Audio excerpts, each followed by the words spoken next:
If your eyes are the windows to your soul, and your glasses are the windows to your eyes, then it's pretty important to find your perfect frames. That's why at Warby Parker, we've made shopping for eyewear as easy and fun as can be. Peruse endless styles in our stores, or use our app to virtually try on frames and get personalized recommendations. To find your next favorite pair of glasses, sunglasses, or contact lenses, or to locate your nearest Warby Parker store, head over to warbyparker.com. That's warbyparker.com.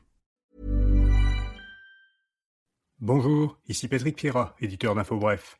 Voici l'essentiel des nouvelles en ce jeudi 16 avril.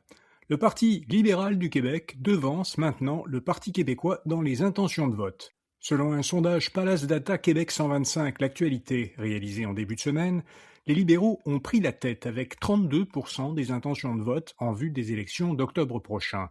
Un sondage léger les plaçait fin mars à égalité avec les péquistes. Le Parti québécois se retrouve désormais à la deuxième place avec 29%. La CAQ et le Parti conservateur sont à égalité à 14%. Québec solidaire arrive en dernière place à 11%. Face à la hausse du prix de l'essence, Québec solidaire veut garantir un droit au télétravail. Le co-porte-parole solidaire Sol Zanetti demande au gouvernement de suspendre le retour forcé au travail en présentiel de ses employés. Sol Zanetti note que dans la ville de Québec, l'essence n'a jamais coûté aussi cher et les déplacements sont plus difficiles qu'à l'habitude en raison des travaux pour le tramway. Il soutient que la meilleure manière d'économiser, c'est d'aller moins souvent à la pompe grâce au télétravail. Québec solidaire propose d'instaurer un droit au télétravail hybride et volontaire. L'Iran menace de bloquer d'autres routes maritimes au Moyen-Orient. Les États-Unis bloquent les ports iraniens depuis lundi. Le centre de commandement de l'armée américaine a indiqué hier qu'aucun navire n'avait pu passer. L'Iran a récemment fermé de nouveau complètement le détroit d'Ormuz, qui relie le golfe Persique à la mer d'Oman. L'armée iranienne affirme que si les États-Unis maintiennent leur blocus, elle fermera la navigation commerciale dans le golfe Persique et la mer d'Oman, mais aussi dans la mer Rouge, de l'autre côté de la péninsule arabique. Un blocus en mer Rouge pourrait être mené à partir du Yémen par des groupes rebelles houthis qui sont alliés à l'Iran. Jean Coutu demeure l'entreprise ayant la meilleure réputation au Québec. La chaîne de pharmacie conserve son premier rang de l'an dernier. C'est un des résultats de la plus récente enquête annuelle de la firme de sondage Léger sur la réputation des entreprises. Dans l'ensemble du Canada, Dollarama arrive cette année en tête.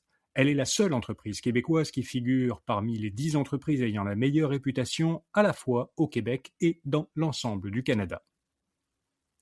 Deux des principaux indices boursiers américains ont atteint des niveaux records. Le S&P 500 et le Nasdaq ont dépassé hier leur précédent sommet absolu qui avait été atteint le 28 janvier. Les deux indices avaient ensuite baissé progressivement d'environ 10% pour le S&P 500 et 12% pour le Nasdaq. Ils ont depuis rebondi, portés par ce que le marché interprète comme des signes de désescalade dans le conflit au Moyen-Orient. Au Canada, l'indice S&P TSX a lui aussi progressé. Il se situe désormais à environ 1% sous son sommet absolu. L'action de BRP, elle, a chuté. Le fabricant de motoneige et de motomarine de Valcourt, en Estrie, a suspendu pour son exercice 2027 sa pratique d'annoncer à l'avance des prévisions financières. La raison, c'est que le gouvernement américain a modifié la semaine dernière les tarifs concernant l'acier, l'aluminium et le cuivre importés aux États-Unis. L'impact pour BRP, c'est qu'auparavant, seuls les matériaux métalliques des motoneiges et motomarines importés étaient taxés, alors que désormais, c'est l'ensemble de ces véhicules qui sont taxés. En réaction à l'annonce de la suspension des prévisions financières, la valeur en bourse de BRP a chuté hier de plus de 35%.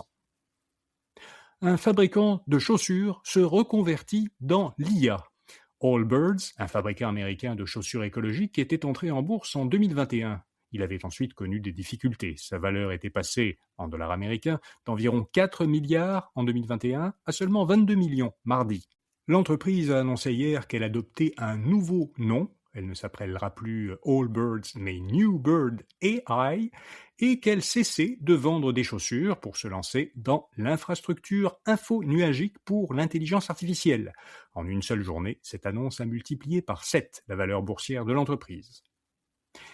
Un court-métrage québécois sera présenté à Cannes. Skinny Bottine, du cinéaste montréalais Romain F. Dubois, fait partie des courts-métrages sélectionnés à la semaine de la critique du Festival de Cannes. Le film y sera présenté le mois prochain en avant-première mondiale.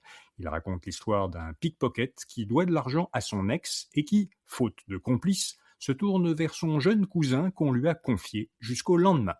Voilà, vous savez l'essentiel.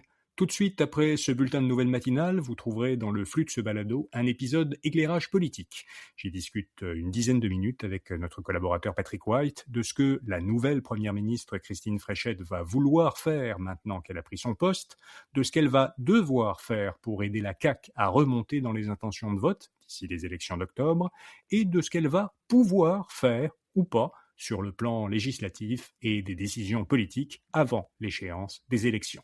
Bonne journée et à demain matin. Hi, this is Farnoosh Torabi from So Money with Farnoosh Torabi, and today I want to talk to you about Boost Mobile. Quick money tip: stop paying a carrier tax. If your phone bill feels trapped in a pricey plan, this is your sign to unlock savings. Boost Mobile helps you reset your spending with the $25 unlimited forever plan. You can bring your own phone, pay $25, and get unlimited wireless forever. And that simple switch can unlock up to $600 in savings a year.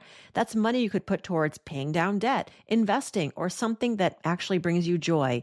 Those savings are based on average annual single-line payment of AT&T, Verizon, and T-Mobile customers compared to 12 months on the Boost Mobile Unlimited plan as of January 2026. For full offer details, visit boostmobile.com.